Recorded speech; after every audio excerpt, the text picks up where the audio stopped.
সকালবেলা 6টা বাজে ঘুমের থেকে উঠে গোসল করে তারপর আমরা কাজে যাই। এমনও দিন আছে আমরা সকালবেলা নাস্তাও করি না। রাতের 8টার পরে আসি কাজ থেকে, আইসা যে খানা খামো ওই শক্তিটাও থাকে না, সেখানে আমাদেরকে রান্না করে তারপর খাইতে হয়। আমাদের কোনো ছুটি নাই। একদিন আমরা ছুটি পাই, ওই দিন আমরা ঘর গোছাইতে, কাপড় ধুইতে, এটা সেটা করতে করতে চলে যায়। কাপড় ধোয়ার জন্য যে মানুষ রাখলে তো টাকা যাবে, বেতন দিতে হবে ওদের। ওই টাকাটা বাসায় আপনাদেরকে পাঠাই, তারপর ওইটা দিয়ে আপনারা পুটা নিবেন। আর এই যে ইস্ত্রি করা, এই যে ভাজ আলা কাপড় বেড়া ঘুরেন। আর এই যে কাপড়, আমরা কাপড় পরতে পারি না ওইখানে। এই যে এখানে দেখেন না ভালো ভালো কাপড় পরে ঘুরতেছি, এটা খালি আব্বা আম্মা আত্মীয় স্বজন দেখে ভাবে যে অনেক সুখে আছে। ওখানে তো জামা কাপড় পরার টাইমই পাই না আমরা। কখন জামা কাপড় পরবো? সারাদিন তো ইউনিফর্ম পরেই থাকা লাগে। রাতের বেলা খাওয়া খাওয়ার পরে এই যে 5টা মিনিট মা বোন বাপের সাথে কথা বলি, ওইটাই আমাদের জীবনে সারাদিনের সুখ। সারাদিন কষ্ট করে ওই যে 5টা মিনিট মায়ের সাথে কথা বলবো, এটার জন্য 16 ঘন্টা 18 ঘন্টা করে আমাদের চাকরি করা হয়। বুঝবেন না আমাদের কষ্ট। আমরা হয়েছে পৃথিবীর সবচেয়ে বড় মৃত্যু, কারণ আমরা উঠতে মিথ্যা কথা বলি। মা যত জিজ্ঞেস করে বাবা খাইছো না, বলি খাইছি।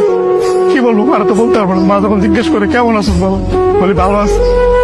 অসুখ হইলে ডাক্তার দেখাই না, ডাক্তাররা অনেক টাকা দেওয়া লাগবে। মা জিজ্ঞেস করে বাবা ডাক্তার দেখাইছো, ওষুধ খাইছিস? বলেছি খাইছি।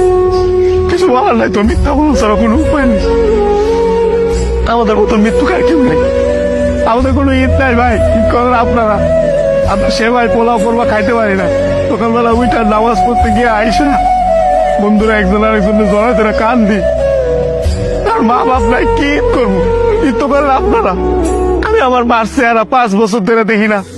5 বছর পরে আমি দেশে এসেছি। যেই ছেলে মায়ের হাতে খাবার না খেলে পেট ভরতো না, ওই ছেলে মায়ের চেহারা দেখি না 5 বছর। ঈদের সময় জিজ্ঞেস করে বাবা কাপড় সময় কিনছিস, বলে কিনছি, কিন্তু কিনি না। 5 বছর ধরে 1 বছরের পরে ঈদ করতেছে। আর আপনারা নতুন নতুন জামা কাপড় পরেন, জুতা কিনা লাগবে, এটা কিনা লাগবে, সেটা কিনা ওরে, এটা তো ওরে, এটা তো সব ধার খরচ করে দেয় আপনাদের ঈদ করার জন্য। খুব ইচ্ছা করে ঈদের মধ্যে চলে আসে, কিন্তু ছুটি পাই না। 5 বছর পরে ছুটি পাইছে।